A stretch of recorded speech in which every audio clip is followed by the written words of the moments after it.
జాతీయ ST commission సభ్యులు హుస్సేన్ నాయక్ ని కలిశారు కాంగ్రెస్ ఎంపీ బలరాం నాయక్, ఎమ్మెల్యేలు బాలు నాయక్, రామచంద్ర నాయక్.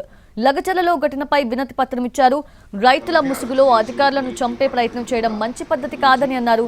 ఈ ఘటనను ప్రభుత్వం సీరియస్ గా తీసుకుంటుందని అన్నారు.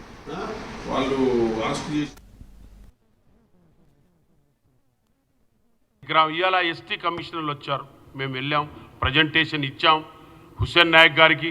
ఇప్పుడు అతనికి అక్కడికి వెళ్ళాడు, చూసినాక విచారణ చేసినాక ఆయన మొత్తం చూసినాక వచ్చినాక మీతో నేను మాట్లాడతానన్నా అని చెప్పి మా ప్రజెంటేషన్ కూడా ఇప్పుడే 10:30కి ఆయనకు ప్రజెంటేషన్ ఇచ్చి మేము ఇటు గాంధీ భవన్కి వచ్చాం. ఆయనకు క్షుణ్ణంగా తెలుసుకొని నువ్వు పోని వాళ్ళకి ఫ్రీడమ్ ఇచ్చాం. వాళ్ళు ఫ్రీగా పోతున్నారు.